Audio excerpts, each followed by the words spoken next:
Harold Henthorn was convicted of killing his wife. His story is so outlandish and dishonest that his own attorney virtually apologized to the jury during closing arguments while stating that his client can't tell the same story twice. Today, brace yourself for a deep dive into a case that's as mystifying as it is bone-chilling.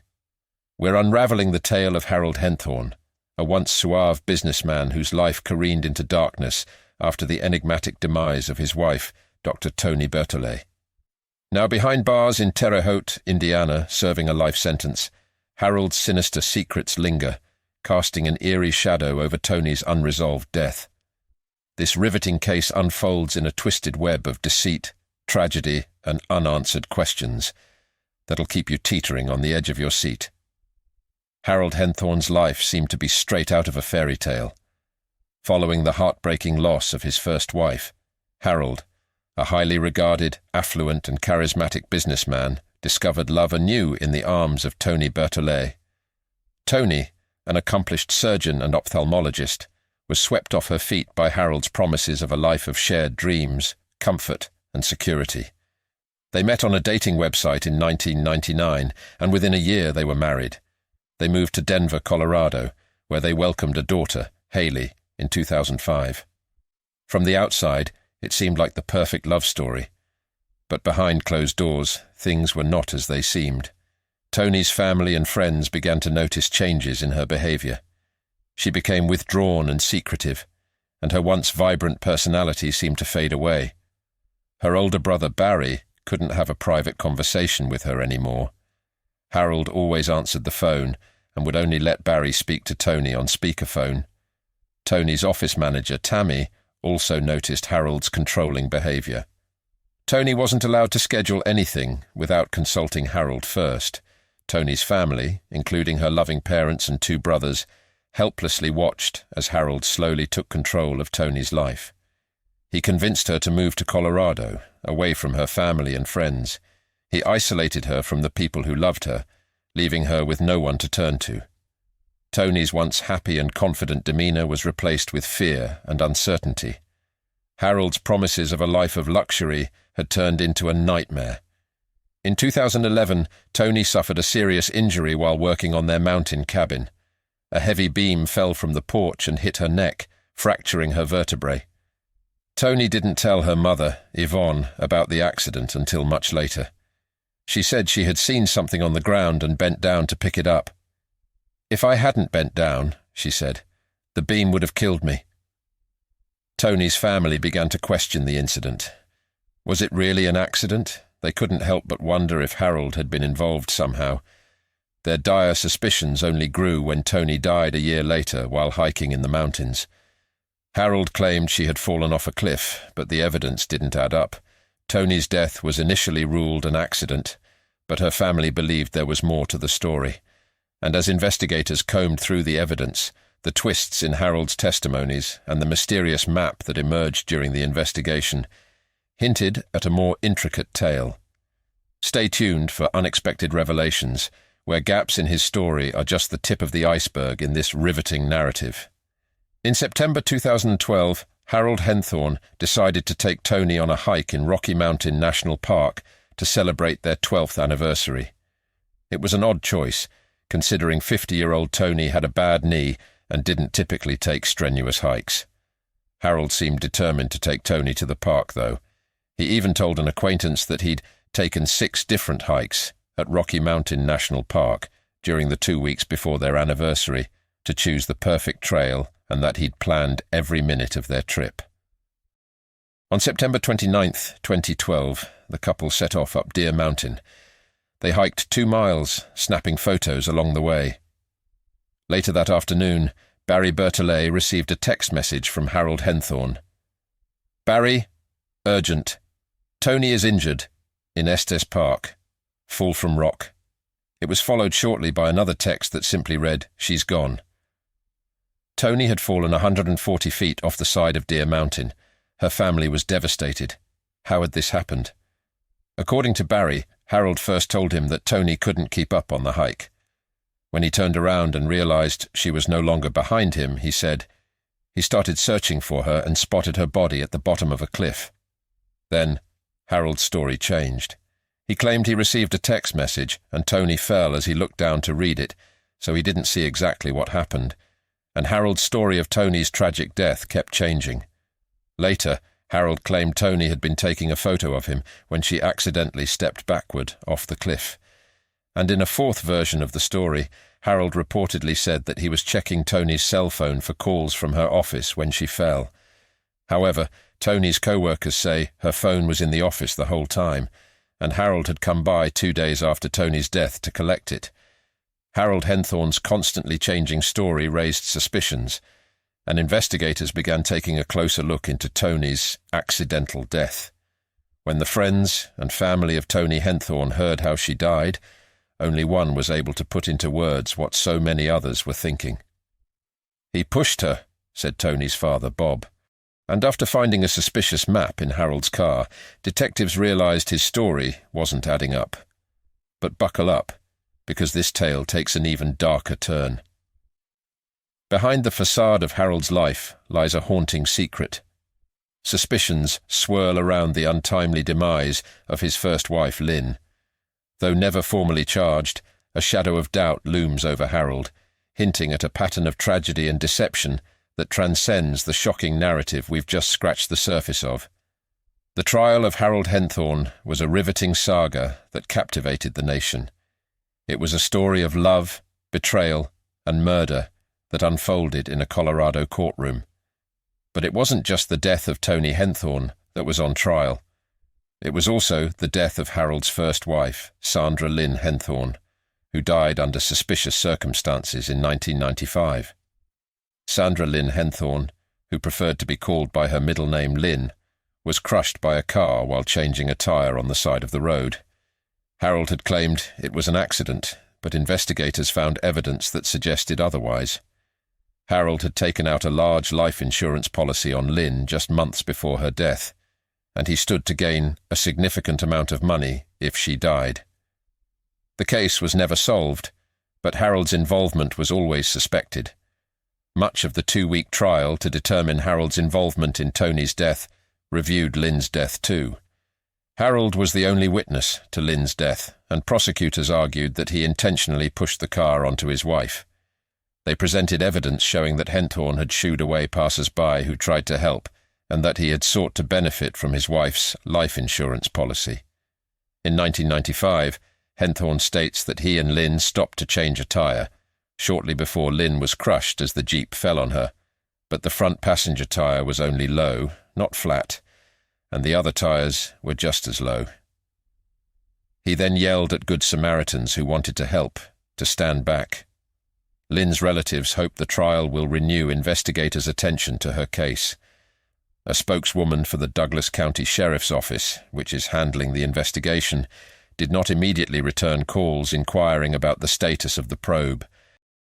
Defense attorney Craig Truman argued that both deaths were tragic accidents and painted Henthorn as a mournful husband. But the appeals judges agreed with the prosecutor that the many incidents in which Henthorn's wives were injured and ultimately killed were extraordinarily similar to the charged offense. The trial of Harold Henthorn is a cautionary tale of love gone wrong. It was a reminder that not everything is as it seems, and that sometimes the people we trust the most can be the most dangerous. It was a story that left a lasting impact on all who heard it, and it was a case that will never be forgotten. Ultimately, the Black Widower was found guilty of Toni's murder and sentenced to life in prison, though he maintains his innocence to this day. The trial of Harold Henthorn was a gripping story that captivated the nation. It was a tale of love, betrayal, and murder that unfolded in a Colorado courtroom. Just days after Toni's death, detectives discovered a suspicious map in Harold Henthorn's vehicle. It was a map of Rocky Mountain National Park, and the Deer Mountain Trail that Harold and Toni had hiked that fateful day was highlighted in pink. This didn't seem too odd on its own. Perhaps Harold had simply been marking the trail he chose for their hike. However, there was also an X scribbled near the very spot where Toni had fallen to her death. Harold was reportedly at a loss for words when detectives confronted him with the map. He then claimed that it wasn't for the anniversary trip, but rather a map he had made for his nephew. However, police weren't buying his story. At the same time, investigators were learning more about the death of Harold Henthorn's first wife, Sandra Lynn Rischel.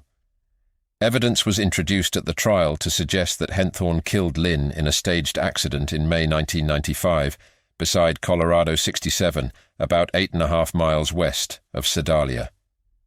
Just as in the death of Toni, Henthorn had collected large insurance claims on his first wife. On May 6, 1995, Harold and Lynn had been driving in Douglas County, Colorado, when Harold's Jeep got a flat tire. Harold told police at the time that Lynn had been helping him change the tire when she dropped a lug nut and crawled beneath the vehicle to retrieve it. Just as she was bending down, the Jeep fell off its jack, and Lynn was crushed to death. Lynn's family was immediately suspicious. They said Lynn had arthritis and likely wouldn't have tried to bend down for the lug nut. They also noted that she was a very cautious person who knew better than to crawl beneath a vehicle. Additionally, the road was gravel, and the lug nut shouldn't have been able to roll beneath the Jeep as far as Harold claimed it did. Regardless, Lynn's death was ruled an accident. Harold collected on her life insurance policy and lived off of it for the next several years. In fact, police say Harold, who claimed to work in non-profits, hadn't worked for 20 years by the time Toni died. All of this information together led a jury to convict Harold Henthorn for the murder of Toni Bertolet Henthorn. Just before he was sentenced to life in prison, Harold stated, "Toni was a remarkable woman. I loved her with all my heart. I did not kill Toni or anyone else." Toni's family is not convinced. As Barry Bertolet later said, "I think that Harold Henthorn pushed my sister off that mountain." Prosecutors argued Henthorn sought to collect on Toni Henthorn's $4.7 million in life insurance policies, which she didn't know existed. They seized on Henthorn's inconsistent accounts of the fatal fall and said the evidence did not match his shifting stories. Henthorn scouted the remote area of the popular park 120 kilometers north of Denver 9 times before bringing his wife with him. A coroner said he could not determine whether she fell or was pushed, but he said he found no evidence that Harold Henthorn actually performed CPR on his wife, despite what he told dispatchers. And Henthorn never could explain why he had a park map with an X drawn at the spot where his wife fell. It became clear that even his own attorney didn't believe him. Prosecutors argued Henthorn sought to collect on Toni Henthorn's $4.7 million in life insurance policies, which she didn't know existed. They seized on Henthorn's inconsistent accounts of the fatal fall and said the evidence did not match his shifting stories. Henthorn scouted the remote area of the popular park 120 kilometers north of Denver 9 times before bringing his wife with him. A coroner said he could not determine whether she fell or was pushed, but he said he found no evidence that Harold Henthorn actually performed CPR on his wife, despite what he told dispatchers. And Henthorn never could explain why he had a park map with an X drawn at the spot where his wife fell. It became clear that even his own attorney didn't believe him. 2 jurors told the Associated Press that though some of the evidence was circumstantial, they were overwhelmingly convinced of Henthorn's guilt. Only one juror needed more time to analyze the evidence before making her decision, they said. Juror Kim Thiessen said it was the scope of the evidence, rather than just one piece, that secured her guilty verdict. After the jury was dismissed, applause erupted in the courtroom. A female juror stepped out of the box and hugged Toni Henthorn's mother, Yvonne Bertolet. Despite Harold's lawyers fervently arguing that he was a grieving husband and father who attempted to revive Toni after her accidental fall, the appeals court, upon closer examination, highlighted significant disparities. Toni Henthorn suffered severe injuries, including brain bleeding, a fractured neck, and blunt trauma to the chest, abdomen, and pelvis. However, no typical CPR-related signs like anterior rib fractures were found. Despite Henthorn's claims of resuscitation efforts, the appeals court upheld his conviction, deeming the evidence in both cases remarkably similar. Currently, Harold serves a life sentence in a federal prison in Terre Haute, Indiana, for the murder of Toni. The investigation into Harold Henthorn's nefarious activities didn't end with his conviction. Authorities continued to look into the deaths of both his wives, Lynn and Toni. They wanted to ensure that justice was served and that Henthorn couldn't harm anyone else. Even though Henthorn was behind bars, the search for truth and justice continued. During the trial regarding Toni's death, prosecutors argued that the deaths of both Toni and Lynn were eerily similar. Both occurred in isolated areas where Harold was the only witness, and both women had significant life insurance policies. They also pointed to Harold's suspicious behavior after both deaths, including his immediate cremation of their bodies. Finally, investigators reopened Lynn's case, and there is ongoing effort to determine the truth of what really happened. Toni Henthorn's family is relieved by the verdict, but they also hope it brings justice for Lynn. They believe that Harold is responsible for both deaths, and they want to ensure that he can't harm anyone else. Toni's family plans to move forward with their lives, knowing that Harold can't hurt them anymore. The case of Harold Henthorn is a chilling reminder of the complexities and dangers that can lurk behind seemingly idyllic facades. From the suspicious deaths of his wives, Lynn and Toni, to the meticulous planning and execution of his crimes, Henthorn's story is a cautionary tale of deception and betrayal. He had been a once charitable businessman, but his greed and desire for control had led to the deaths of two women who had loved him. His legacy is one of distrust and betrayal, a reminder that not everything is as it seems.